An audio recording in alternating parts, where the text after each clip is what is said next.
días pasados la Comisión de Género, de la flamante Comisión de Género de la Cámara de Diputados, tuvo reuniones con las fiscalas o fiscales. Ahí vamos a entrar en un problema temprano, que están pidiendo... Fiscala no está mal dicho. No está mal dicho. Bueno, entonces las fiscalas...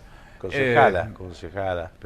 Que están reclamando que en la justicia, así como en los cargos electivos, hay paridad de género, es decir, la mitad varones y la mitad mujeres. También ocurra lo mismo con las fiscalías. Se observa que todavía esa paridad en las fiscalías no se da en cuanto a la cantidad de mujeres y varones, pero también lo que no se da es lo que por allí se denomina, Guillermo, el techo de cristal. Esto es de que sí, por allí podría lograrse el 50 y 50, pero a la hora de los cargos jerárquicos o más relevantes, siempre aparecen hombres. Sí, yo creo que incluso en el MPA, a excepción de las unidades especiales de violencia de género, la mayoría son fiscales. Sí, la jefa regional de Rosario, como consecuencia de la renuncia de Patricio Cerjal, accedió a ese cargo, ¿no? Sí. Nos visitan Claudia Catalín, Mesa por la Paridad, y la diputada Agustina Donet, que también estuvo recibiendo, o por lo menos charlando con las fiscales. ¿Cómo les va? Muy bien, Bien. muchas gracias. Bueno, Gracias por ¿cómo la se invitación. logra esto, no? Porque son cargos por concurso. ¿Qué pasa con aquellos que obtienen un puntaje superior y son varones? Bueno, sí, muy interesante porque recordemos que en nuestra provincia, después de una larga lucha y después de años y con 2 medias sanciones de ley de paridad que caducaron, logramos una ley de paridad que establece el principio de paridad en los 3 poderes del Estado y también en los partidos políticos y demás entidades. Ese principio, particularmente cuando vemos en el Poder Judicial, también lo establece, pero deja a criterio del Poder Judicial aquellas acciones que en forma progresiva vayan logrando esa paridad de género. Hoy, evidentemente, la paridad de género y la igualdad real que pretendemos varones y mujeres, garantizada por la Constitución Nacional y también por los tratados internacionales, ya no tiene discusión. Digamos que todos somos conscientes de lo necesario, lo imprescindible que es, y de que, así como los organismos internacionales lo piden a la hora de evaluar cualquier situación en cualquier estado, en cualquier organización, también es una condición para el desarrollo. Los objetivos del desarrollo sustentable establecen la paridad de género como una condición necesaria para lograr el desarrollo en los países. Entonces, eso ya está saldado. El tema es ahora cómo logramos progresivamente y rápidamente también, porque los organismos internacionales dicen que para lograr el resultado final vamos a tardar 100 años. Entonces, ¿qué queremos las mujeres? Bueno, que esas acciones se aceleren y sean contundentes, porque si no nos quedamos con una ley escrita muy interesante que no deja de ser papel firmado y que en la realidad, bueno, las fiscales advierten esta situación, ¿no? Después de años de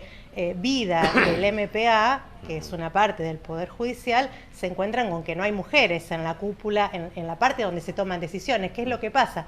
Si vemos la Oficina de la Mujer de la Corte Suprema de Justicia de la Nación, y tiene estadísticas desde hace muchos años, siempre vemos esta pirámide muy vertical del Poder Judicial, donde sí hay mujeres, hay un 60% de mujeres, pero las mujeres están en la base, en la mitad de la pirámide. Cuando llegamos a los cargos superiores, apenas ocupan el 30% de los cargos de conducción. Tenemos una Corte Suprema de Justicia de la Nación con 4 varones, tenemos en Santa Fe una corte provincial con una sola mujer. Evidentemente lo que nos falta es dar esas acciones concretas que permitan en la realidad que haya mujeres en los espacios de decisión. Ahora, Agustina, retomando un poco el hilo de lo que decía Osvaldo, es decir, ¿cómo conjugan, digamos, la aspiración a juez o fiscal con el mérito? Es decir, o sea, si un varón a través del concurso, a través de la entrevista, a través de los antecedentes, tiene mayor puntaje que las mujeres. Es decir, ¿se cubre el cargo con la mujer igual o no? ¿Cómo se conjuga el mérito con la paridad? Yo creo que no son contrarias. Probablemente ese varón que tiene un muy buen puntaje, seguramente en toda la sociedad haya una mujer que tenga el mismo puntaje o incluso uno mejor. Me parece que tiene que ver con que, y en esto va el reclamo también que nosotros hacemos ahora puntualmente al gobernador, porque vamos a ingresar una nota ahora en Casa de Gobierno en estos días, firmada por las diputadas y también con el acompañamiento de las fiscalas y con el acompañamiento también de las organizaciones, porque la Mesa de Mujeres por la Paridad, pero también otras organizaciones como por ejemplo Ojo Paritario a nivel nacional vienen planteando la necesidad de ampliar estos criterios de paridad y estas acciones que planteaba también Claudia y que tienen que ver con mejorar la calidad institucional. Ahora, y llevado por eso los nosotros, hechos, sí. insisto con la pregunta de Guillermo, para que expliquemos a la gente cómo es el mecanismo de postulación que llega al gobernador, es decir, llega una terna. Claro. En esa terna probablemente haya una mujer. Allí, Debería, para establecer ese criterio de paridad, el gobernador debería optar por una mujer y enviar el pliego a la legislatura de una mujer. ¿Esto es más o menos así como funcionaría? Sí, nosotros no planteamos dejar de lado la cuestión del mérito, por el contrario, decimos además... Estamos hablando de una terna que llegan más o menos con condiciones parecidas, ¿no? Totalmente, totalmente. Por eso nosotros le solicitamos al gobernador, en este sentido, que considere un criterio paritario al momento de enviar pliegos a la legislatura, porque lamentablemente lo que venimos viendo, y esto lo evalúa la Comisión de Acuerdos, digo, en conjunto diputados con senadores, es que la mayoría de los pliegos que son remitidos a la legislatura son de varones. Cuando tenemos el conocimiento de muchísimas mujeres en la justicia que también podrían ocupar estos cargos, que tienen todos los méritos y la formación necesaria y suficiente para poder hacerlo, bueno, las fiscalas en este caso son un caso ejemplar en ese sentido, así que esperamos que esto nos comprometa a todos, porque aparte, y vuelvo a la ley de paridad que planteaba Claudia, no sé si ustedes lo recuerdan y lo hemos creo que discutido incluso en el programa, de que la ley de paridad en su momento cuando se aprobó es vetada de forma propositiva por el gobernador, que la vuelve a remitir una vez más a la legislatura y allí se hacen muchas más incorporaciones que tienen que ver, por ejemplo, con la incorporación de la fórmula gobernador y vice, que en el texto original de la sanción de esa normativa no figuraba como uno de los criterios. Ahora, por eso digo, otro de los problemas, digo, cuando golpean en la casa del vecino, Guillermo. Claro. Y cuando hablo del vecino son los senadores. Los senadores, ¿cómo se hacen eso, no? Claro, sí, por eso en la última sesión lo planteamos justamente y le quiero ceder la palabra a Clau, pero lo planteamos. Tenemos una Cámara de Senadora con de 19 legisladores, 18 son senadores y una senadora. Una paridad un poco selectiva, podríamos decir. Pasaron para después de la última senadora por el departamento de la capital, que fue Pepa Alegre, Josefa Solito de Alegre. Lo que me parece interesante es que al momento, mientras se estaba preparando esa sanción que se logró en el 2020 de la ley de paridad, desde la mesa de paridad hicimos algunas propuestas respecto de cómo ir logrando alguna forma más paritaria en el Senado. Los países que hace mucho, a pesar de que Argentina fue pionera en la ley de cupo a nivel mundial, en materia de paridad no fuimos los pioneros y hubo otros países que se adelantaron muchísimo en cuanto a paridad. México, Bolivia, Costa Rica. En México, por ejemplo, los estados se establece, bueno, la mitad de los estados esta vez eligen varones, la otra mitad esta vez eligen mujeres. Y así, y van alternando. En Costa Rica, por ejemplo, hubo una decisión del Tribunal Superior Electoral que estableció, bueno, todos los partidos tienen obligación de presentar tantas listas encabezadas por varones como listas encabezadas por mujeres, dando la chance de que compitan de igual a igual encabezando. Y me parece muy interesante un caso muy reciente, el de la provincia de San Luis, la ley de paridad del 2020, que trae al final una disposición transitoria muy interesante, porque allí que establecieron que para el 2021 y el 2023 los cargos que se iban a elegir, entre paréntesis, renovaban diputados y senadores parcialmente, iban a ser todas mujeres. Y así lo aplicaron en el 2021. A mi gusto casi como una reparación histórica que podríamos pensar, ¿por qué no para nuestro Senado santafesino? ¿Por qué no, después de tantos años de elegir tantos varones, empezar a elegir alternadamente mujeres, varones, mujeres y varones?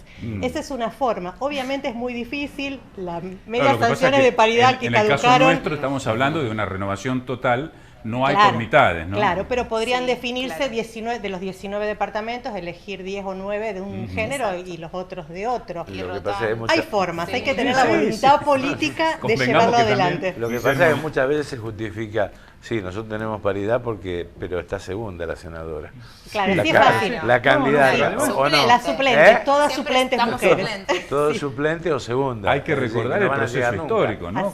La reticencia que tuvo el Senado para tratar la ley de paridad, ¿no? Sí, tampoco el contexto debe soslayarse, no fue fácil para ustedes lograr el Es acompañamiento de los más, senadores. recién en el próximo turno electoral para el 2023, o sea, a diferencia de San Luis, que dijeron 2 turnos electorales con elección de mujeres, en Santa Fe tuvimos. En el 2021 por primera vez aplicamos la ley de paridad para las renovaciones de los concejales municipales y recién para el 2023 vamos a tener la paridad para las comisiones comunales, porque en los pueblos parece que las mujeres son menos, no están, no quieren, no pueden, no saben, y nos dilataron el inicio de la aplicación al 2023. Fuimos la variable de ajuste, lamentablemente, en el medio también de la discusión, y la moneda de cambio en el medio de discusión también de cámara a cámara, con otras leyes que también se estaban discutiendo en ese momento. Entonces, y esta, me parece que... la paridad ustedes la pretenden, digamos, trasladar a todo tipo de instituciones o no?